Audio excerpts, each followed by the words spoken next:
Captain Han stood at the front of his ship's bridge, staring at the blue-green planet through the main viewing screen. His antennae twitched with annoyance as he watched the primitive world rotate slowly beneath him. Earth, as the locals called it, was supposed to be an easy addition to the Galactic Federation's growing empire. "Captain, our scans are complete," said his science officer. "You won't believe what we found." Han turned around, his silver uniform gleaming under the bridge's soft lights. "What is it?" "The planet is surrounded by artificial objects.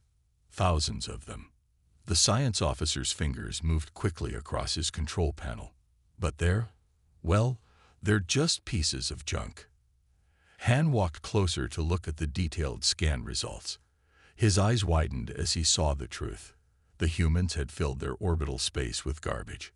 Old satellites, broken spacecraft parts, and countless small pieces of metal debris circled their world like a messy cloud. "How do they even function with all this trash in their orbit?" Han asked, shaking his head. "No wonder the Federation Council thinks they need our guidance." The communications officer spoke up. "Sir, we're receiving a transmission from the surface. They're requesting to establish diplomatic contact." "At least they can do that much," Han muttered. "Put them through on the main screen." The screen flickered to life, showing a woman in a neat blue uniform. Her black hair was pulled back in a simple style, and her expression was professional but friendly. "Greetings, I am Director Song of Earth's Space Command," she said clearly. "On behalf of humanity, we welcome you to our solar system." Han put on his most diplomatic smile. These humans didn't know it yet, but they would soon be part of the Federation, whether they liked it or not. "Director Song, I am Captain Han of the Galactic Federation scout ship Starseeker. We have come to evaluate your world for membership in our great alliance." A man appeared next to Director Song. He wore glasses and a white lab coat. "I am Dr. Lee, Chief Scientist of Space Command," he said. "We would be honored to show you our achievements and discuss potential cooperation." Han noticed how Dr. Lee's eyes kept darting to something off-screen. These humans were hiding something, but what could they possibly have that would concern the Federation? "We accept your invitation," Han said. "Please provide landing coordinates for our shuttle." After the transmission ended, Han turned to his crew. "Prepare for first contact procedures, and run another scan of that orbital debris. I want to know exactly what we're dealing with." 2 hours later, Han's shuttle descended through Earth's atmosphere. He watched through the window as they passed through the cloud of space junk.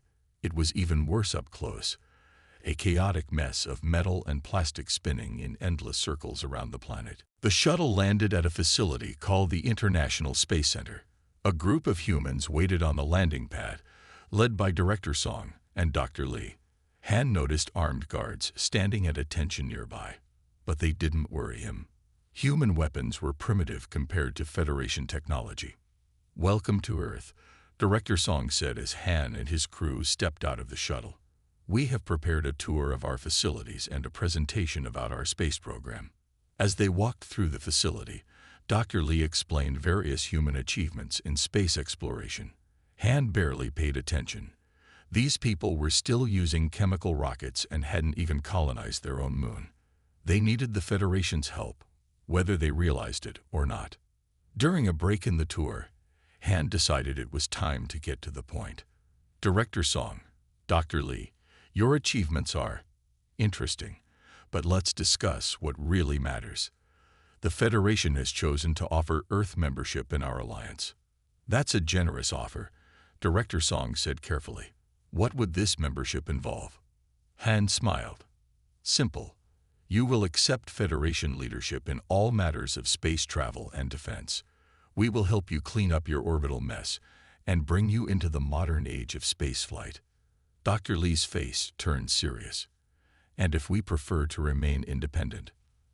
"That would be unwise," Han said, his voice growing cold. "The Federation's invitation is not really optional. We have determined that Earth requires our guidance. You will join us, or we will be forced to take more direct action." The room grew quiet. Director Song and Dr. Lee exchanged looks that Han couldn't quite read. Were they afraid? angry. Their human expressions were hard to interpret. "Captain Han," Director Song said, her voice steady, "are you threatening Earth with military action if we don't surrender our independence?" "Threat is such an ugly word," Han replied. "I prefer to think of it as making you aware of reality. The Federation's fleet is more powerful than anything you can imagine. Accepting our authority peacefully would be in everyone's best interest." Dr. Lee pushed his glasses up his nose. "I see. And when would you need our answer?" "You have 24 Earth hours to agree to our terms," Han said. "After that, the Federation will take whatever action is necessary to bring Earth under proper control." As Han and his crew returned to their shuttle, he felt satisfied. These humans would surely make the right choice. No primitive civilization had ever successfully resisted the Federation. Back on his ship, Han reviewed the day's events with his officers. "They'll surrender," he said confidently. "They have to see how hopeless resistance would be." His tactical officer raised a concerned hand. "Sir, should we be worried about all that orbital debris? It could damage our ships if we need to take military action." Han laughed. "They're garbage. Please, our shields can handle any primitive junk they left floating around up here. No, the humans will surrender, and then we'll help them clean up their mess." End of story. In her office at Space Command, Director Song watched the alien shuttle return to its ship. She turned to Dr. Lee, who was studying something on his tablet. "Are you sure Project Scatter will work?" she asked quietly. Dr. Lee looked up, a small smile on his face. "Oh yes. The Federation is about to learn that sometimes the stupidest-looking weapon is actually the smartest choice." Director Song nodded and picked up her phone.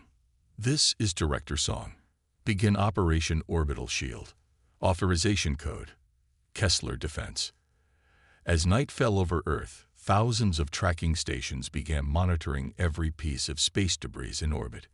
In secret bunkers around the world, computers hummed to life, calculating trajectories and preparing for what would come next.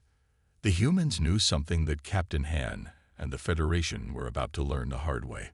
Sometimes the best weapon is the one your enemy thinks is just trash. The 24 hours passed quickly. Captain Han stood on his bridge, watching the timer count down to 0. He had received no message from Earth accepting the Federation's terms. These humans were more foolish than he had thought. "Send the signal to the fleet," Han ordered. "It's time to show Earth what happens when you refuse the Federation's generous offer."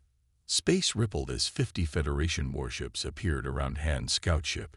Each one was bigger than anything humans had ever built, their silver hulls gleaming in the sunlight. Energy shields hummed to life around each vessel, creating beautiful rainbow patterns in space. Down on Earth, Director Song watched the alien fleet appear on the main screen of Space Command's control room. She kept her face calm, but her hands were tight fists at her sides. "Dr. Lee," she said quietly, "are you ready?"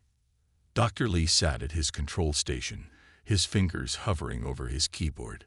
"Yes, Director. Project Scatter is fully operational. All tracking stations report green status." "And the debris?" she asked. "Every piece is mapped and ready," he answered. "The Federation fleet has positioned themselves exactly where we predicted they would." Director Song nodded and pressed a button on her command console. Her voice echoed through every speaker in the facility. "This is Director Song. All personnel move to secure stations. This is not a drill. I repeat, this is not a drill." In space, Captain Han prepared to deliver his final warning to Earth. "Open a channel," he commanded. The main screen lit up, showing Director Song's face again. "Your time has run out," Han said. "This is your last chance to surrender peacefully. Our fleet will begin military operations in 5 minutes if you don't agree to our terms." Director Song's expression didn't change. "Captain Han, we reject your terms. Earth will not surrender to the Federation." Han shook his head sadly. "Then you leave us no choice. For what it's worth, I'm sorry it has to be this way." He cut the transmission and turned to his tactical officer. Begin the attack sequence. Target their major military installations first. The Federation fleet moved into attack formation, their weapons powered up, creating a light show that would have been beautiful if it wasn't so deadly. But before they could fire their first shot, Dr. Lee pressed a button in the Space Command control room. At first, nothing seemed to happen. Then Captain Hand's science officer shouted in alarm, "Sir, the debris field. It's moving." Hand rushed to look at the sensor readings. The cloud of space junk that surrounded Earth was changing. Pieces of metal and old satellites were shifting their orbits, moving in ways that shouldn't have been possible. "How are they doing this?" Hand demanded. "Scan for energy signatures." "There are none, sir," the science officer reported. "They're using small thrusters attached to the larger pieces. The movement is creating a cascade effect. The smaller pieces are being pulled along by gravity." Dr. Lee smiled as he watched his plan unfold. For years, humans had secretly attached tiny rockets to thousands of pieces of space debris. They had mapped and tracked every single piece, from satellites the size of cars down to screws smaller than a finger. Now all that trash was becoming the perfect defense system. "Ridiculous," Captain Hand said. "This changes nothing. Our shields can handle a few pieces of primitive debris. Begin the attack run." The first Federation ship moved forward, its shields glowing brightly. Then something small, a piece of metal no bigger than a coin, hit those shields at 17,000 miles per hour. The shield flickered but held. Then another piece hit, and another. Within seconds, hundreds of pieces of debris were striking the ship's shields. "Sir," the tactical officer yelled. "The shields, they're failing." Hand watched in horror as the ship's energy shields overloaded and collapsed. Without the shields, there was nothing to protect the ship from the swarm of debris. Pieces of metal tore through the hull like bullets through paper. The mighty Federation warship began to break apart. "Impossible," Hand whispered. But it was happening right in front of him. The humans hadn't built some advanced weapon to fight the Federation.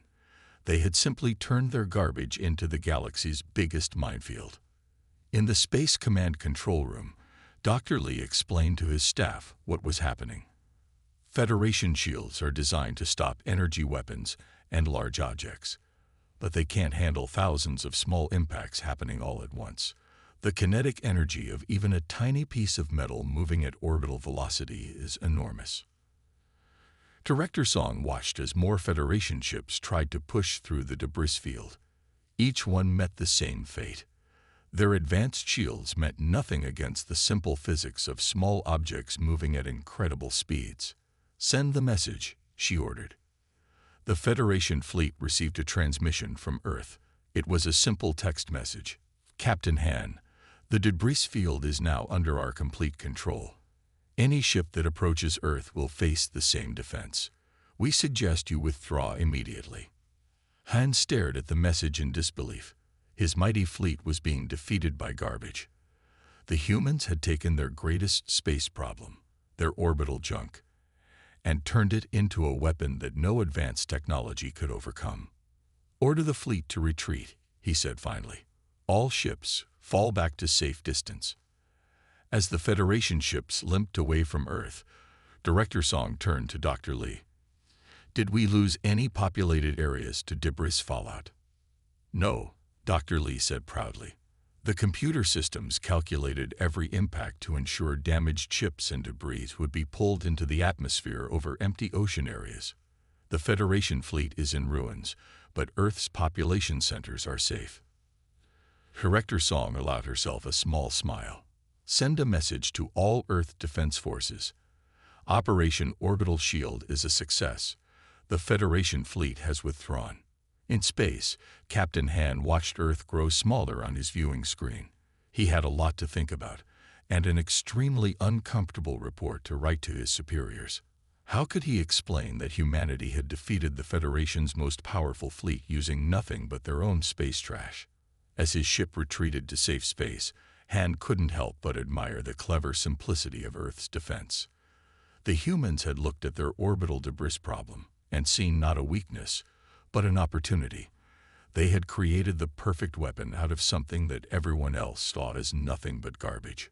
Perhaps, Han thought, the Federation had underestimated these humans after all. 3 days after the battle, Captain Han sat in a small room at Space Command, watching Dr. Lee draw diagrams on a whiteboard. The Federation officer had been captured when his ship's engines failed, and now the humans were explaining exactly how their stupid weapon had worked so well. "You see, Captain," Dr. Lee said, drawing a small dot on the board, "this is a screw from an old satellite. It weighs only a few grams." He drew an arrow showing its movement. But at orbital velocity, about 17,000 miles per hour, it hits with the force of a small bomb. Han watched as Dr. Lee wrote out simple equations. His antennae drooped with embarrassment as he realized just how badly the Federation had underestimated human physics knowledge. "Your shields," Dr. Lee continued, "are excellent at stopping energy weapons. They can even stop large objects. But they have a fatal flaw. They can't handle thousands of tiny impacts happening all at once." In another part of Space Command, Director Song was meeting with Earth's Defense Council. The large screen behind her showed the current state of their orbital shield. "Project Scattered was a complete success," she reported. "The Federation fleet retreated with 70% of their ships damaged or destroyed. No civilian areas were harmed by falling debris." One of the council members raised his hand. "But how did we control all that space junk so precisely? There must be millions of pieces up there." Director Song pressed a button, and a new image appeared on the screen. It showed what looked like a simple satellite, but with special attachments on its sides. 5 years ago," she explained, "we launched what we called Shepherd satellites. Each one uses small magnetic fields and precise calculations to gently nudge pieces of debris into new orbits. We didn't need to control every piece directly. We just had to start a chain reaction." Back in the briefing room, Dr. Lee was showing Captain Han a computer simulation of the battle.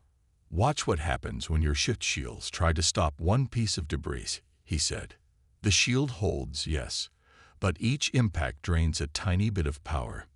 The simulation continued, showing hundreds, then thousands of impacts. The shield flickered and died. "Your ships actually destroy themselves," Dr. Lee explained. "Each time the shield stopped a piece of debris, they converted that kinetic energy into heat. The shield generators couldn't handle that much heat all at once." Han remembered the beautiful rainbow patterns the shields had made as they overloaded. "We thought our technology was so advanced," he said quietly. "But you beat us with basic physics." In orbit, teams of human engineers were already at work. Special ships moved carefully through the debris field, collecting damaged Federation technology. Every piece would be studied, helping Earth prepare for any future attacks. Director Song visited the research lab, where scientists were examining a Federation shield generator. "What have you learned?" she asked the lead researcher. "Their technology is amazing," the researcher said, pointing to the complex device. "But they forgot something important. Sometimes the simplest solution is the best solution. They built their shields to stop advanced weapons, but never thought about stopping simple things moving very fast." In his temporary quarters, Captain Han wrote his report to the Federation Council. He had to explain not only their defeat, but also what they had learned about humans. It wasn't an easy task. "Humans," he wrote, "appear primitive at first glance. Their space technology is basic. Their orbital space is messy and filled with garbage. But this appearance of primitiveness hides a dangerous truth. They are masters of turning simple things into powerful weapons." Dr. Lee continued his explanation to the captured Federation officers. He pulled up images of old space missions, showing how humans had been launching satellites and creating debris for over 70 years. While other species focused on keeping space clean, he said, "We accidentally created the galaxy's largest defensive weapon. When the Federation first threatened us, we realized our trash could become our shield." In the control room, technicians monitored the debris field. They had developed new computer systems that could track every piece larger than a grain of sand. The screens showed thousands of green dots moving in complex patterns around Earth. "The beauty of our defense," Director Song told the Council, "is that it gets stronger over time. Every piece of space junk we add makes it harder for enemy ships to approach Earth. The Federation's own damaged ships have added even more debris to our shield." Captain Han asked Dr. Lee the question that had been bothering him most. "But how do your own ships get through the debris field?" Dr. Lee smiled and pressed a button on his tablet. A new simulation appeared, showing the human spacecraft moving through the cloud of debris. "We mapped every single piece," he explained. "Our computers calculate safe paths through the field. It's like having the key to a lock. If you know the pattern, you can get through safely." The captured Federation officers watched in silence as Dr. Lee showed them more details of Earth's defense system. They saw how the humans had turned their biggest space problem into an impenetrable shield. The Federation's mighty warships had been defeated not by advanced technology, but by simple pieces of metal moving at high speed. As night fell over Space Command, Director Song stood at her office window, looking up at the stars. Somewhere up there, pieces of space junk were orbiting Earth, protecting humanity from threats they hadn't even imagined yet. "Sometimes," she said to Dr. Lee, who had joined her at the window, "the best weapons are the ones your enemies think are worthless." Dr. Lee nodded, watching a shooting star, probably a piece of Federation ship burning up in the atmosphere. "They came expecting to find a primitive species who couldn't even keep their orbital space clean," he said. "Instead, they found out that even space garbage can become dangerous in the right hands." 1 month after the battle, the Federation Council received Captain Han's complete report. The council chamber fell silent as they read about their fleet's defeat by what they had dismissed as space garbage. Captain Han stood before them, his silver uniform still showing damage from the battle. "So," said the council leader, "you're telling us that humans defeated our most advanced ships with their trash?" "Yes," Han replied. "But there's more to it than that. The humans didn't just get lucky. They planned this defense for years. They studied physics, wrote complex computer programs, and turned their greatest weakness into their greatest strength." In the council chamber's viewing screen, images from the battle played. The council members watched as their mighty ships were torn apart by countless small impacts. Some of them shifted uncomfortably in their seats. Back on Earth, Director Song was also giving a presentation, but to a very different audience. The United Nations had gathered to hear about the future of Project Scatter. The room was packed with representatives from every nation. "The Federation's attack taught us something important," she said, standing at the podium. "Sometimes the best solution is not the most advanced one. We turned 50 years of space pollution into the strongest defensive shield ever created." Dr. Lee stood next to a large screen, showing diagrams of their orbital defense system. "We're already improving the system," he explained. "New Shepherd satellites can move debris more precisely. Better computers can track smaller pieces. Every day, our shield gets stronger." In orbit, repair teams work to strengthen Earth's defenses. They attach tiny thrusters to more pieces of space junk, adding them to the controlled debris field. Special satellites monitored the movement of every piece, making sure they stayed in safe orbits. Captain Han continued his report to the council. "Humans have a saying," he told them. "One person's trash is another person's treasure." They took what we saw as a sign of their backwardness, their cluttered orbit, and turned it into an unbeatable weapon. The council leader leaned forward. "And what do you suggest we do about this situation?" "We need to change how we think about humans," Han said. "Yes, their technology looks primitive compared to ours, but they understand basic physics perfectly. They know how to use simple things in clever ways, and most importantly, they're patient. They spent years preparing this trap." On Earth, Dr. Lee was showing visitors through a new museum exhibit about the battle. A group of school children watched in amazement as he demonstrated how tiny pieces of metal could defeat powerful energy shields. The Federation thought we were primitive because our space was messy, he told them. They didn't realize that sometimes the simplest weapons are the most effective. A small screw moving fast enough can do more damage than the fanciest laser weapon. Director Song sat in her office, reading reports from around the world. Every space agency was working together now, improving their orbital shield. The attack had united Earth in an unexpected way. Countries that once argued about space junk were now cooperating to maintain their shared defense. In the Federation Council chamber, the debate continued. Some members wanted to try another attack with different weapons. Others suggested finding a way to clean up Earth's orbit first. But Captain Han had one more thing to show them. This is a simulation of what would happen if we tried to clean up their debris field, he said. A new image appeared on the screen. It showed Federation ships trying to remove pieces of space junk. In the simulation, each attempt to clean up the debris just created more pieces, making the problem worse. The humans call it the Kessler syndrome, Han explained. If you break up space debris, it creates more debris. They've turned this problem into a feature.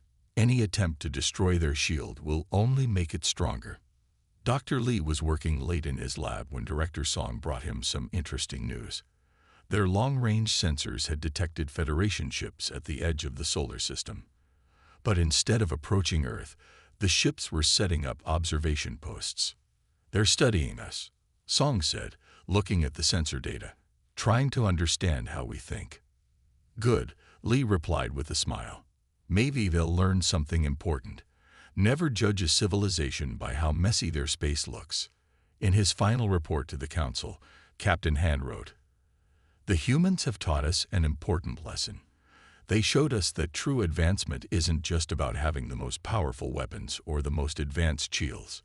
It's about being clever enough to use whatever you have, even if what you have is just old satellites and broken spacecraft parts." The Council voted to change their approach to Earth. Instead of trying to conquer humanity, they would try to understand them better. They set up a diplomatic mission, but made sure to keep all their ships well away from Earth's orbit.